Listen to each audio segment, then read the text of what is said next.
Estou muito feliz de estar aqui no Guarani, né? É um clube que me recebeu muito bem.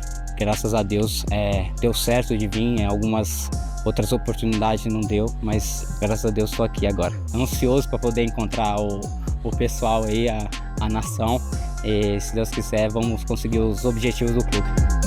Já passei aqui no Sub-20, fiquei aqui 3 anos, foi muito boa a experiência e estou muito feliz de poder estar voltando aqui para ajudar o grupo aí. Primeira impressão foi muito boa, o staff, a comissão me recebeu muito bem, já conheci o Hélio, os atletas me receberam muito bem também, estrutura muito boa, já conheci um pouco aqui, muito ansioso poder fazer a minha primeira partida aqui no Brinco como profissional, poder encontrar a torcida bugrina aí que é muito boa, já conheço a nação e estou muito feliz com a chegada, poder ajudar o grupo aí para a gente conseguir os objetivos.